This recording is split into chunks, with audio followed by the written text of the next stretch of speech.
I never intended to be an undercover cop.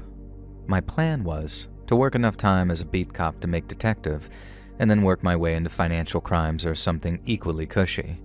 Do the full 25, make it out with a pension, and then hey, presto, I can play golf for the rest of my days.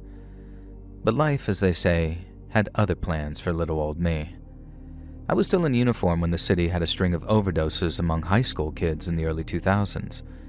Kids were dropping like flies and the department was getting crushed in the press, so Brass needed someone who could blend into the streets without looking like a cop, and they needed them quick.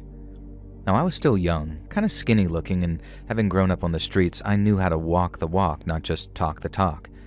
And not only did the job come with automatic promotion to detective, but the bonus pay they were offering was better than anything financials were about to offer me. I was also really sick of working uniform, clocking in and out like a regular Joe, and getting disrespected on the daily by just about everybody. And so, after weighing it up, I thought, screw it, and took the job.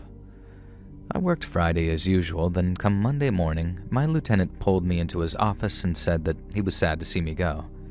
He knew where I was headed, so he wished me luck and told me to be careful. And then up I went to the third floor where my history as a police officer was officially expunged from the record.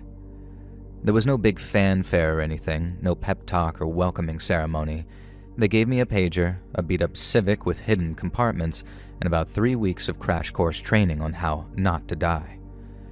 I grew my hair and beard out as they taught me how to build a legend, as they called it, and now I had to remember every single lie I ever told because the streets have a long memory and a short fuse for liars and cheats. And then once I was ready, they dropped me in at the deep end. I became Mickey, a junkie from upstate who moved to the city for a regular fix. I spent the first couple of weeks scoping out all the high-intensity drug trafficking areas, learning who the players were, brushing up on the more contemporary street talk, and making sure no one recognized me as a cop.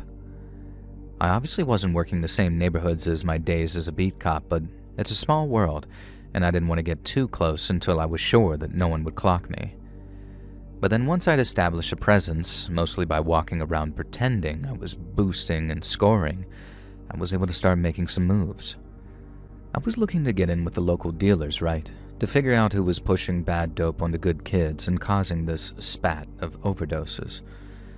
Now I needed an angle, and together the team behind the scenes, this is what we came up with. I'd tell one of the corner guys that I had a solid connection for his boss, one that'd land them high-quality product at rock-bottom prices. And then when they inevitably showed interest, I'd tell them my Marine Corps brother was in charge of the mail over there in Kandahar, and he was shipping kilos upon kilos of Afghan heroin back to me in all these specifically marked packages that didn't get scanned. I was Mickey No Needles, with my legend being that I wasn't a total scumbag. So when I met with an underboss and made my proposal, he told me to come back with a sample. And then when that sample was satisfactory, I made a second proposal. I could get them a steady stream of that cheap Afghan dope, but I wanted into the organization so I could learn the tricks of the trade. When the dope ran out, they were free to kick me to the curb if I wasn't pulling my weight and my money wasn't right. And with that, they agreed. I spent the next 6 months deeply embedded in one of the state's biggest dope-dealing networks, slowly earning more and more of their trust until I was able to start passing on information that would lead to arrests without making my new friends suspicious. Things went tremendously well in that time, and I learned a hell of a lot during that time as well. But probably the most important thing that I'd learned during that first stint that I spent undercover was not to fly too close to the sun. Not too soon, anyway. Because even when you think you've got a crew cracked and eating out of your palms, it only takes a touch of paranoia to put the entire operation in jeopardy. And in this case, it was a stroke of bad luck. The same day my info led to the arrest of one of the group's cash couriers, one of their stash houses was raided by the DEA. The raid was completely unconnected to my own department's UC ops, as the agents had been working on their own intel. But to my new friends, it looked an awful lot like a concerted effort, and that the info had come from an informant in their organization. Well, they were right. The leaks were coming from me.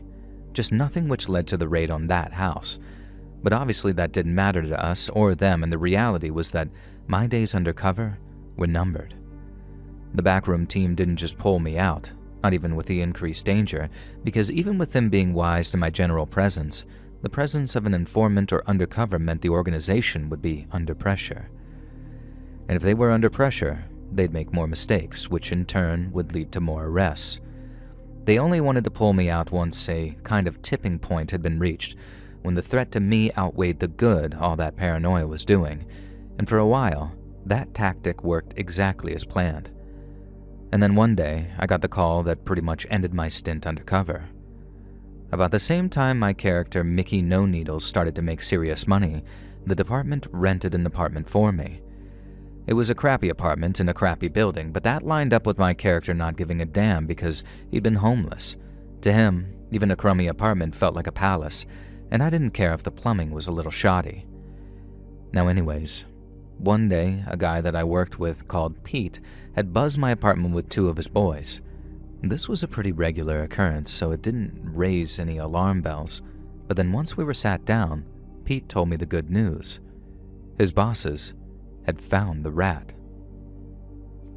Moments like that either make or break you as an undercover, and I know guys who have talked their way out of trouble whose performances would have won an Oscar had they been put to film. And so instead of so much as flinching, I kind of sighed with relief and said, "Finally," and then asked Pete who it was. But when he said the rat turned out to be some nobody who worked at a corner store somebody was slinging dope outside of, I didn't need to hide my surprise. No one was stupid enough to talk to the cops about the crew I'd infiltrated, especially not some Indian kid who worked a corner store for his uncle. They had a bad reputation and based themselves in a real see-nothing, know-nothing kind of neighborhood, so right away the story didn't sound right to me. But Pete was insistent. In fact, the bosses had the kid tied to a chair in some basement downtown, beating the crap out of him while they got him to recount everything he told the cops. And they wanted everyone above street level there to see it. I just had to go with it, man. I knew that there was a chance that it might be a trap, and that it'd be me that had ended up tied to that chair, but coming out with some excuse as to why I wouldn't go would also look suspicious, so I had no choice. I carried a gun with me, so if things got sketchy, I could always try defending myself before they got the straps on me, but my character would want to see this guy that was out to put him in jail, and he wouldn't be squeamish about seeing him get hurt either. And so I just went with it, put on a jacket, and got into Pete's car. Nothing he did or said made me think that I was about to get whacked, and ironic as it may seem, criminals tend not to be the best liars. Those that are end up becoming defense attorneys.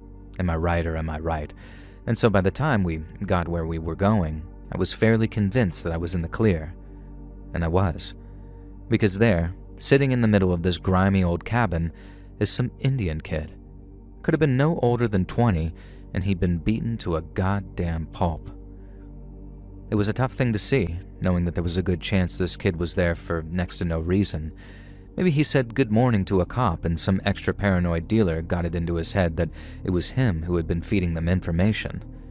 There was no way of knowing for sure. I never found out for certain if my new friend's hunch had been correct, but the fact remained, it should have been me in that chair, and just standing in that room with those guys felt like holding a loaded gun to my head. The bosses had figured that the rat was someone on the inside, but even if he wasn't, they still wanted all the underbosses and captains there to get a first-hand look at what happened to traitors. The things they did to that poor kid will haunt me for the rest of my life, and the hardest thing I ever had to do was act like I was enjoying it. At least until the kid's inside started showing on the outside. And then, and only then, could I let a little of what I was really feeling shine through. They tortured that poor kid to death. There was no quick execution, no bullet to the head or blade to the throat. They beat and burned and tasered that kid until his body gave out, and he didn't wake up again. He passed out a whole bunch during, but they were always able to bring him around again with a taser and some kind of smelling salt someone had with them. But then one time he passed out and he just didn't wake up again, and that was all she wrote for that kid. Only in the movies do people do the right thing in those situations. Only the hero stands up and says me when their skin is on the game. Because in real life, only a gun to my mother's head would have pushed me to stop what was happening and tell them that it should be me in that kid's place. because while it might have been hard to watch him die, the easiest thing in the whole world was keeping my mother effing mouth shut. When they were done with the kid, the bosses gave some speech about how we should expect the same thing to help us if we ever talked to the cops, and if our dealers or corner boys did the same, we were expected to do the same thing to them and make sure no one stepped out of line who didn't have a death wish to begin with. And then after that, when all was said and done, they sent us out on our way again. Pete was so shocked and grossed out by what he saw that he declined my dinner invitation when we drove back into the city. I wasn't feeling particularly hungry myself, but that wasn't the point. It was to make it look like I was, when I knew damn well that I'd say no to everything except a strong drink and a cigarette. I acted as cool as possible given the circumstances, much more of a someone finally took out the trash attitude than that poor kid attitude. Because even the guys Pete brought with him had these looks on their faces saying, "Why didn't they just shoot the kid already? That was disgusting." Pete dropped me back at my place, saying that he had stuff to do, and then after lazily walking up my steps and giving him a wave to say thanks for the ride, I just about sprinted up the stairs to my second-floor apartment and called time on the whole operation. I was out in the field by the end of the day and debriefing with my backroom team about all the crap that I'd seen, heard, and done when I wasn't wearing a wire, all stuff that I could provide personal testimony for in a court of law. The operation was a huge success, and we managed to put away a grand total of 23 criminals on the back of the work that I'd done. And that felt good, but it didn't do anything for the guilt that I felt, because even though I'd helped put his killers behind bars, I still feel like I had that kid's blood on my hands, and no matter how much I try, I'll never be able to wash it off. In the small farming town of Skidmore, years of fear and resentment had settled like dust over the streets. Then, on a hot summer day in 1981, something happened in broad daylight that no one seemed willing to explain. When the silence that followed proved stronger than any testimony, the town's name became bound forever to a mystery whispered more than spoken. Listen to the full story over on my true crime channel, Saturn Soul, linked down below.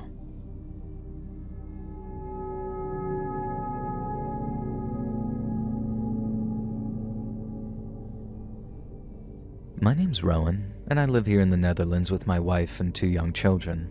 I have a nice life and I'm grateful for it, and to look at me, you might never suspect that I went to prison for 8 years on charges of drug trafficking and brandishing a deadly weapon. But I did, and since enough time has passed that I don't mind telling the story anymore, I figured you and you viewers might like to hear it.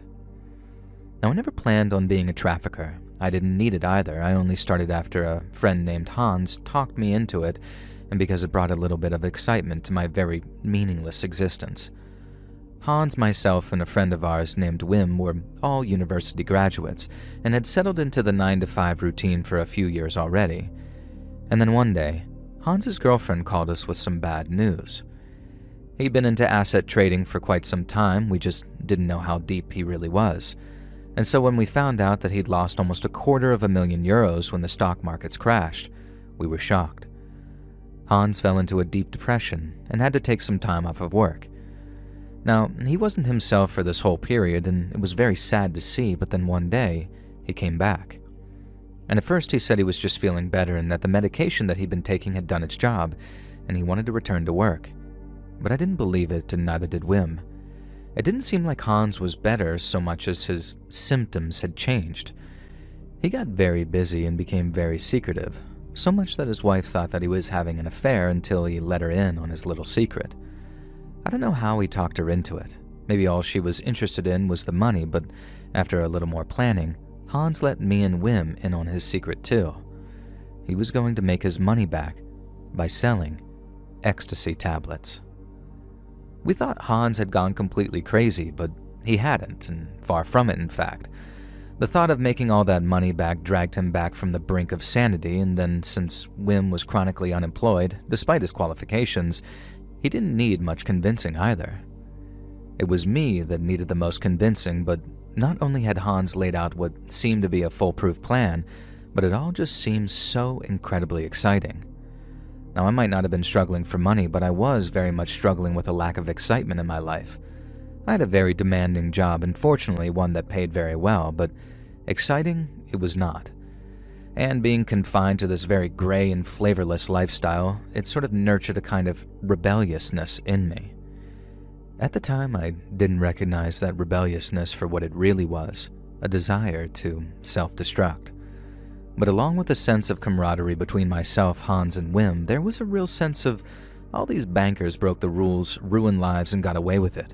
Why shouldn't we make a little money selling pills to the English? In comparison, selling ecstasy was infinitely more honest to me. And the work went like this. Me and Wim would take turns driving from Amsterdam to the Czech Republic.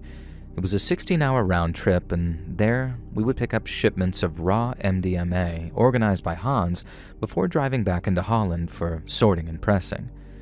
And then once we'd turned the powder into pills, we'd work with one of 2 fishing vessels and smuggling the packages into English waters, where it would be met by local distributors and packages would be exchanging hands. We kept things simple, discreet, and very profitable. Then, with Hans in our fishing boat doing all the hard work, all Wim and I had to do was go on a road trip every 2 weeks and bring back some nice Czech lager along with 10 kilos of product. 16 hours in a long drive, but we got to collect obscene amounts of cash for one day's work every 2 weeks, which, as you can imagine, we were very happy about. It was all so simple, at least until one day when things got complicated. Wim was meeting with the captain of the fishing boat that we were working with, and so the captain could hand over a shipment of cash from England. Now, they were followed by a group of Moroccans who were targeting drug dealers, beaten very badly and then relieved of almost 60,000 euros worth of British currency. It was a disaster for us, a huge setback. But not only had we all lost that money, we had to change all of our routines and find another fishing boat to work with, which was not easy. We also had to expand the organization somewhat and find somebody who was capable of preventing a similar recurrence. What we needed was a criminal security guard. And as you can imagine, this was also not easy to find, and Hans had to do a great deal of interviewing in order to find the right guy. He obviously had to be very discreet, but he wasn't simply there to fight off any robbers. He also needed to be intimidating enough that his presence would deter any robbery attempts. And it was by this logic that he decided on a man named Dennis. According to Hans, Dennis was an ex-con, well known in the criminal underworld and most importantly, a former weightlifting champion.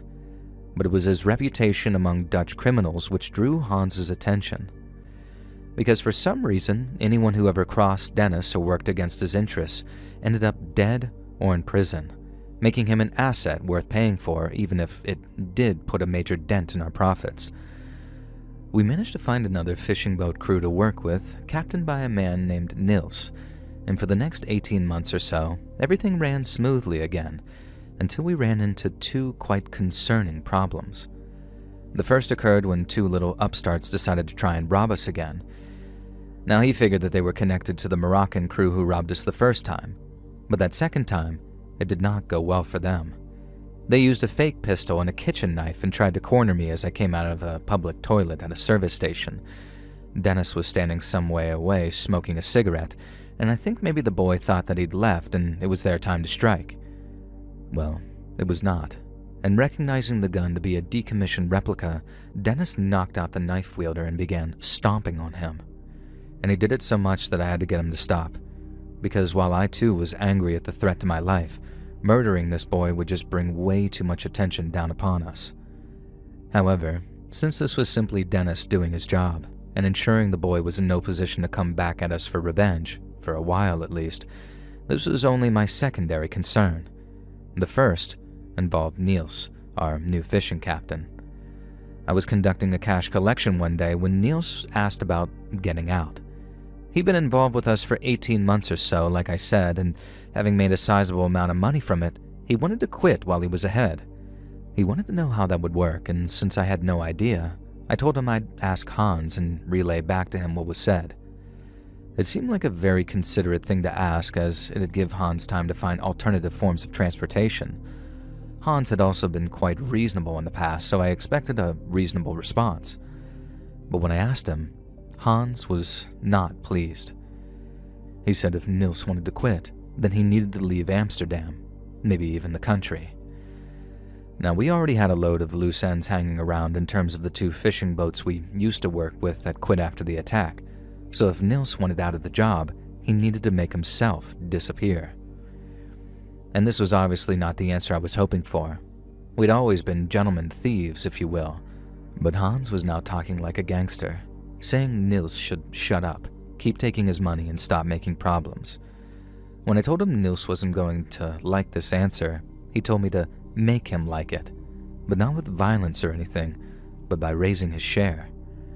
I agreed that might sweeten the deal, so to speak, but when I told Nils what Hans said, he was equally unimpressed. He accepted the pay raise, but no matter how much I tried to dress up what Hans said as a positive, "You're great at what you do, we need you," etc., Nils understood a threat when he heard one. He kept calm during the exchange. He didn't want to alert his crew that anything was wrong, but I remember how he almost simmered over when he asked me if he was trapped and if Hans was threatening his family or not. Now, I told him it wasn't like that, how Hans was just stressed, and how I'd even try and up his share even more if it smoothed over the misunderstanding, as I put it. I did my best, but my best wasn't good enough, and from then on, our relationship with Nils started to deteriorate. I did my best to shield Hans from it, and I suppose that shielded Nils too, but he became almost impossible to deal with at times. He kept asking for an increase in his share, which Hans wouldn't grant, and then whenever I had to give him the bad news, he'd stop answering our calls, sometimes when we needed him most too. It didn't hamper our operation, but it added a layer of stress that was clearly designed to force our hand and find a different boat captain. If we wouldn't let him go willingly, he was going to make us get rid of him.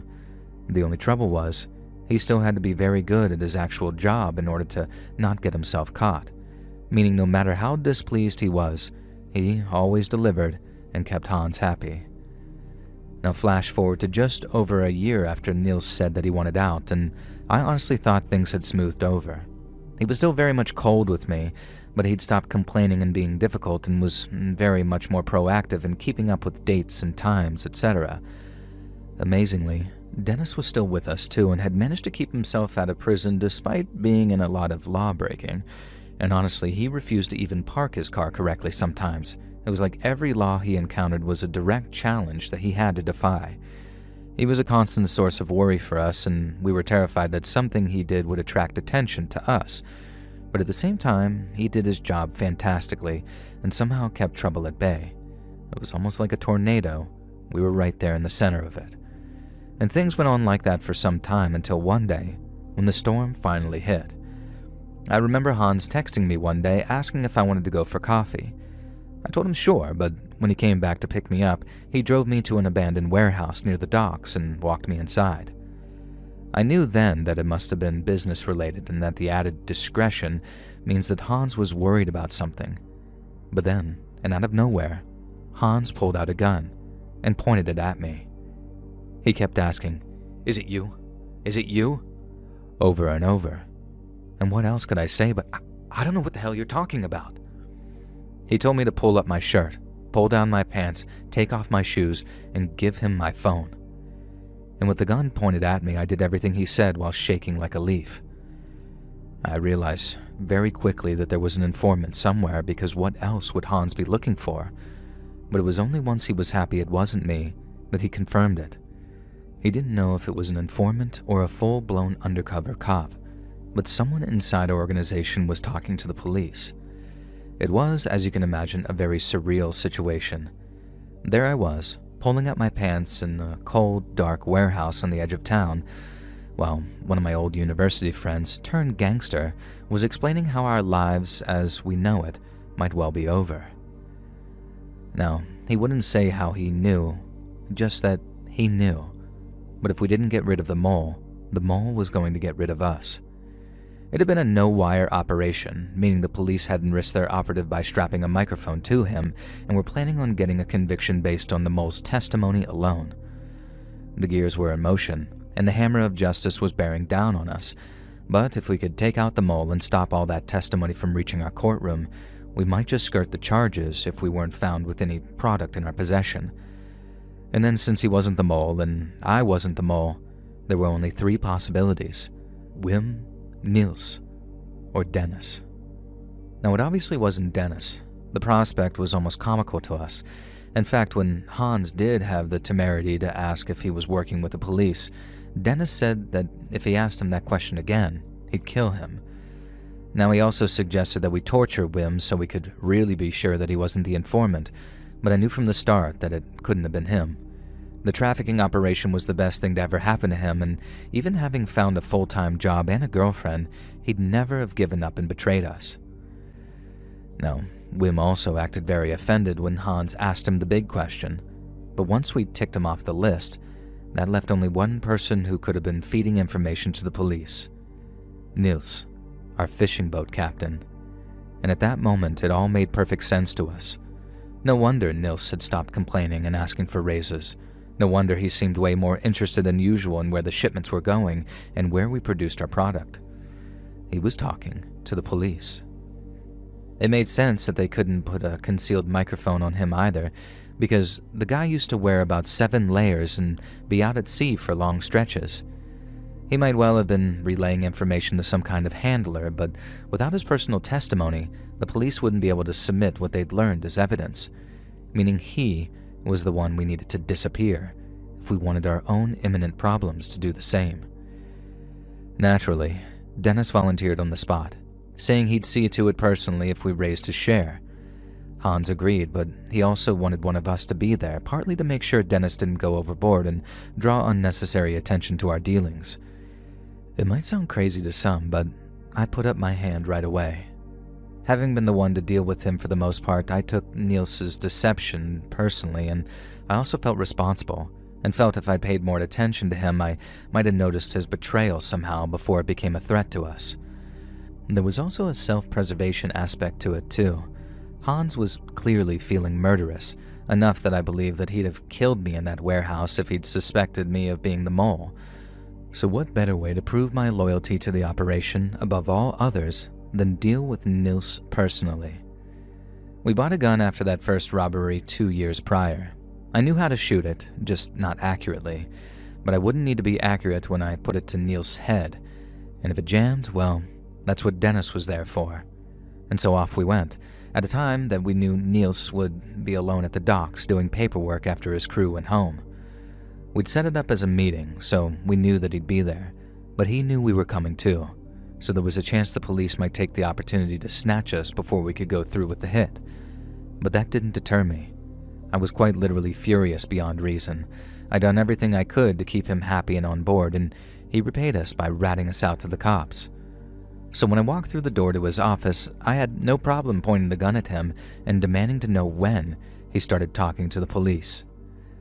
And that was all I personally wanted to know. When. I wanted to know which time he'd told me, okay, I'm good, everything's fine, and it was all a lie. Which time he shook my hand and then went right to the police to rat us out. There was still a sliver of doubt in me, a kind of hope that it was all a terrible mistake and there was no mole at all. But to my horror, Niels admitted it. I told him if he told me the truth, I'd let him leave. Drive him to the airport and put him on a flight to Brazil or something before his family followed. And he believed me and asked me what choice we had given him. The implication was that he was trapped, that his family was at risk, and it gave him no other option than to work with the police. And while Niels's eyes kept on darting towards Dennis, I mistook the look for fear, and what it truly was expectation. Once I decided Niels truly had to die, that he had betrayed us, I tried to pull the pistol back so I could shoot him. But no sooner did I grab the slide than I felt something cold and rigid against the back of my head. And then I heard the voice of Dennis in my ear saying, "Drop it." I tried to argue with him, but Dennis moved like lightning, sending the grip of the pistol in the back of my head, and he hit me so hard it felt like he cracked my head open, and then said he wouldn't tell me again. I thought the only explanation was that Dennis was working on behalf of our supplier, and that fearing our imminent arrest might put them on the radar of Interpol and had ordered us to be liquidated. It was like a triple crossing or something. Very confusing to be in the middle of, especially when Dennis wouldn't answer any of my questions. And things only went down after dragging me back to the car and he told me I was under arrest. Within minutes, the whole place was swarming with police cars, one to take me into custody and one to take Nils off to safety, and maybe half a dozen filled with officers who searched the entire site for anything incriminating. The same thing was happening at our homes too, with officers emptying closets, drawers, and cabinets for anything they could use to prove we were traffickers. And they found a lot. Enough to put us away for quite some time, and the only reason I got out after 8 years was because I was a model prisoner who paid a lot of money in restitution to the state. When I got out, I had to enroll in all kinds of post-release programs, and one of the conditions forbade me from reaching out to Wim, who was out himself by then, or Hans, who got a lot longer than Wim and I thanks to him being the ringleader. I ended up going back to university and starting my own business, and then a few years after that, I met my girlfriend, now wife. Meeting her was like a rebirth, and I felt like I'd been handed a second chance. I wasted my first one, and as I tell her every day, I won't waste the second. Not for all the money in the world.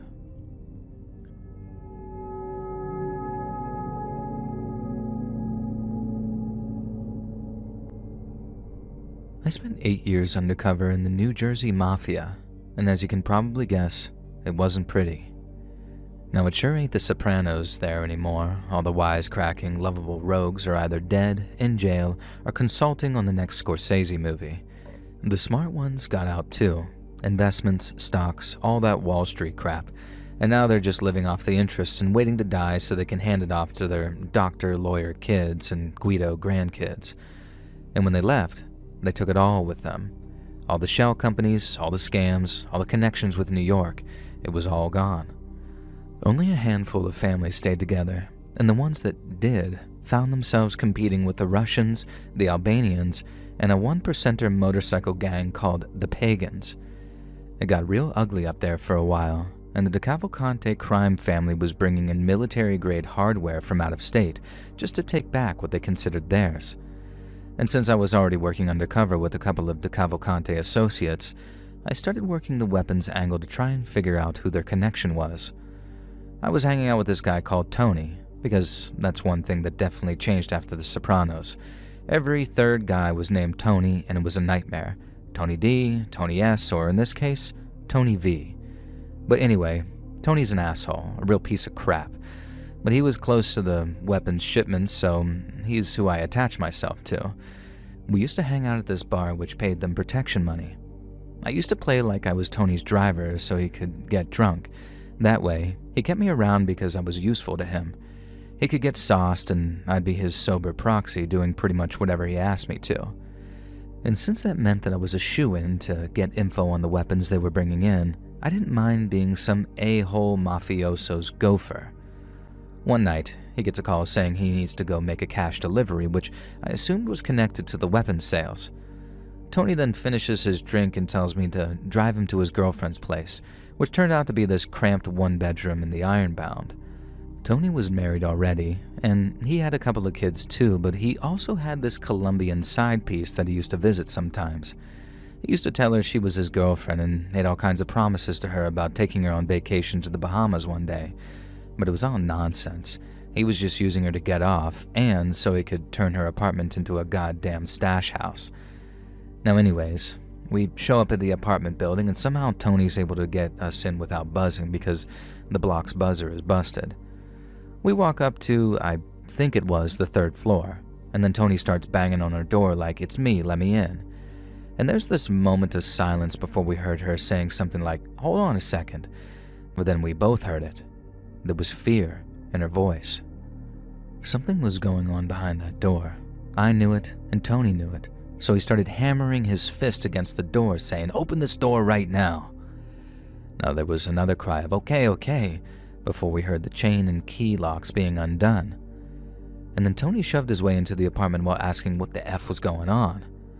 Now the first thing we both see is this girl's bra just lying there on the couch while she's wearing nothing but a towel. Tony then rushes into her bedroom and sees an open window leading to the fire escape. He then found a guy's shoe under her bed, and that's when all hell broke loose. He moved fast, grabbing her by the hair and yanking her into the room while yelling and still holding the shoe, saying, "What the F is this?" I said nothing at first, But then he started hitting her. Not slapping her either, like straight up punching her. He hit her in the stomach, and then once her hands weren't covering her face anymore, he started slamming his fist into her face so hard she was bleeding from the first blow. I stepped forward, my hand reaching for the piece I kept hidden under my jacket. I told him this wasn't the play, keeping my voice low and steady, trying to cool the situation down without sounding like a cop. But Tony whirled around towards me. His knife was already out, and then he lunged forward and pressed it to my throat. Not so hard that he'd cut me, but hard enough for me to freeze up and raise my hands in the air as in to surrender. And he warned me, in no uncertain terms, that this was his business, his woman, and if I knew what was good for me, I'd back the hell off. Now I knew the one wrong move in my cover would be the least of my problems, so I raised my hand slowly, eyes locked on his, and told him it was none of my business. Tony's girl was screaming and pleading, but I forced myself to stay in character. I was a loyal foot soldier, someone who sympathized with what Tony was doing, and so that's how I played it. But at the same time, I told myself that if he tried to kill her, I'd drop him. No hesitation. My Glock was ready under the jacket and my finger itching on the trigger. But he hadn't crossed that line. Not yet, anyway. Tony turned back to her, shoving his girl against the wall before he started ranting about how she'd betrayed him, how she was going to be sorry, and how he'd make sure that she never did it again. He called her all kinds of terrible things, and how he'd make sure that she was back in Bogota by the end of the week, because he had friends in high places.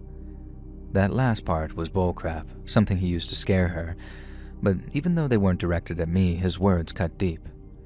I could see her flinching every time he raised his hand to her while tears were streaming down her face, and then he backhanded her so hard it actually echoed around the sparsely decorated apartment. I remember shifting my weight uncomfortably, ready to intervene as Tony grabbed her by the throat. He then slammed her down onto the worn carpet and then started beating her again after putting the knife on a nightstand. He humiliated her verbally the whole time, telling her how worthless she was, how she'd pay for disrespecting him. She curled into a ball, sobbing and trying to shield herself, but he wasn't done. He kicked at her legs, yanked her up again by the arm, and continued to assault with open palms and closed fists, all like I wasn't even there. All I could do was stand there, jaw clenched so tight it ached, with every instinct screaming at me to end it. Life undercover means buying your sense of right and wrong under layers of deception. I'd seen Tony rough up rivals before, but this was ugly in a way that made me sick to watch. I wanted to shoot him, but my mind kept going over the consequences, how killing him then would have blown months of work, as well as endangering the larger operation. Shooting him might even get me killed, but I told myself that if he started to strangle her, or if his hand found that knife again, then the rules had changed. I kept on watching, feeling my trigger finger burning, but finally Tony stepped back. He was sweating and breathing heavily while his girl was laying on the floor bruised and whimpering, with blood trickling from a split lip. He spat on her, told her what would happen if she ever crossed him again, and then, as if flipping a switch, he turned to the nightstand which had the knife on it and went back into business mode. He took out bundles of cash that she'd been holding for him and then tossed them at me to hold. And then we left her there, broken on the floor. I glanced back once as we stepped into the hallway, trying to memorize anything I could so I could write it down later. I felt disgusted with myself for not stopping it, but that's the job right there. Become the monster, so you can catch the bigger ones. Outside, we climbed into the car and Tony lit a cigarette. I could see how his hands were still shaking from the adrenaline, but he started talking about the drop we were headed to like nothing had happened. I nodded along, playing my part, but in my head I was already drafting the encrypted notes that I'd send later. Details on the cash, the drugs, the violence, all of it. As we headed toward the warehouse district, I kept my eyes on the road as my mind replayed the beating. I hated myself, but this life doesn't let you save everyone. Sometimes you just watch, practice patience, and wait for the net to close. Undercover work was the hardest thing I ever did as a cop. It strips you down and makes you question how much of yourself you lose to the character you're playing. But Tony V trusted me more than ever after that, and saw me as someone who knew when to shut up and back his play. By the time we reached the drop point, my resolve had hardened. Tony V was going down one way or another, and when he did, I made sure that I buried him for good.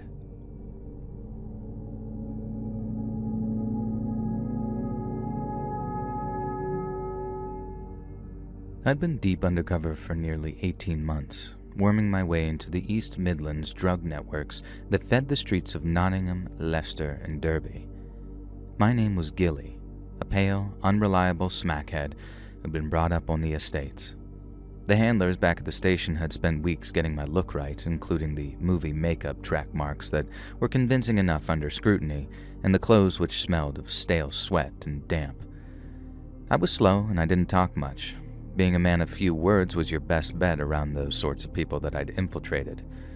On the night in question, we ended up in a rundown flat on the edge of Northamptonshire, one of those pebbled two up, two downs that smells like damp plaster and old cigs.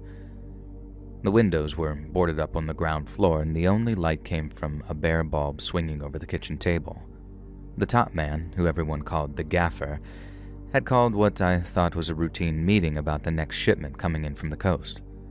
I was there because I'd earned a fragile place on the fringes of their operation, doing things like fetching wraps, taking the fall on small dumps, and proving that I was too much of a junkie to be anything other than harmless. At least, harmless to them, anyway. When the gaffer walked in, the atmosphere shifted completely. His face was tight, his jaw clenched like he was chewing glass, and then he told us why we were really there. Word had gotten out that someone was talking to the police, and this was all off the back of a big seizure the week before, which had cost them serious money. I knew they chalked it up to bad luck at first, but now the paranoia had set in hard. The gaffer didn't raise his voice. He never needed to. He simply told us that there was a grass in the room and that he was going to find it. 3 of us were pulled forward.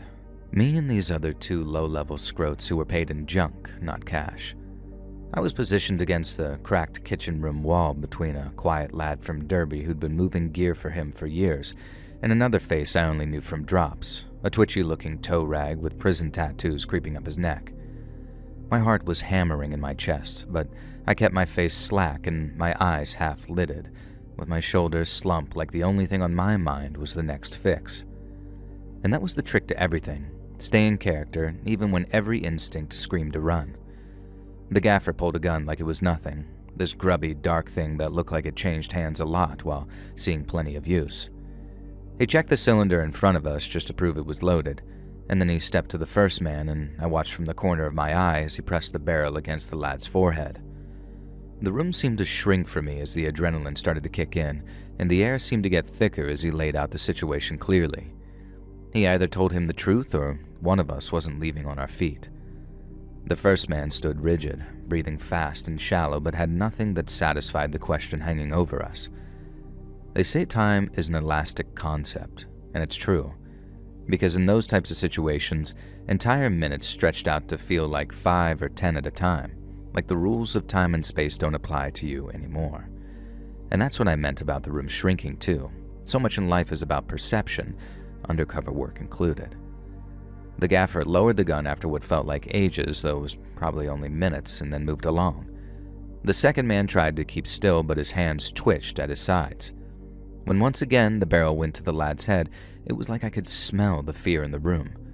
But since my own shirt was practically soaked through under the ratty hoodie, that might have just been me.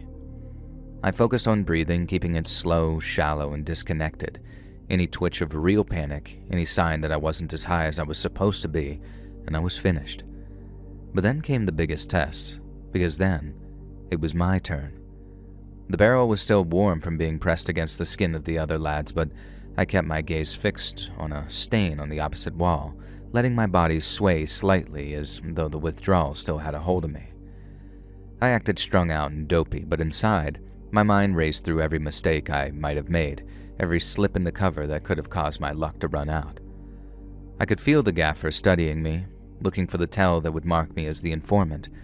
Then just as the tension reached a breaking point, the lad to my left broke. He started stammering about a rival dealer operating out of a lockup in Leicester, and how he'd only bought it from him once or twice. He swore he hadn't said anything to him, not on purpose anyway. I stayed exactly as I was, detached and distant, even as relief washed over me like a wave. The barrel lifted from the head and the gaffer stepped back, seemingly satisfied with the information he'd been given.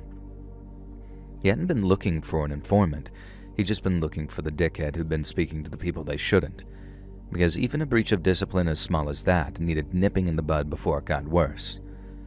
He pocketed the revolver, then told the three of us to F off, and then as far as I know, the meeting moved on to business as though nothing had happened. Later, I made the long, careful journey back to the safe house. My hands wouldn't stop shaking.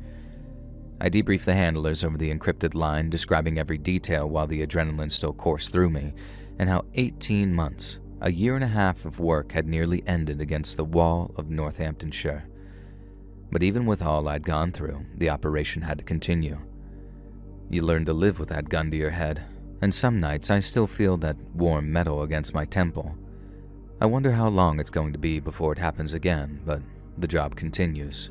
The criminals don't rest, not while there's lives to be ruining and money to be made while doing it. And so neither can we. Hey friends, thanks for listening. Click that notification bell down below to be alerted of all future narrations. I release new videos every Monday and Thursday at 9 p.m. Eastern Time, and there are some super fun, goofy live streams that I do every Sunday and Wednesday night where I record the stories. So, if you got a story, be sure to submit them over at my email, letsreadsubmissions@gmail.com, and you might even hear your story featured on the next video. And if you want to support me even more, grab early access to all future narrations and bonus content over on Patreon, or click that big join button to hear about the extra perks for members of the channel. And check out the Let's Read podcast, where you can hear all of these stories in big compilations located anywhere you listen to podcasts. I also have a true crime channel called Saturn Soul. As you heard earlier, there's a new video out right now. All links are in the description below. Thanks so much, friends, and I'll see you again soon.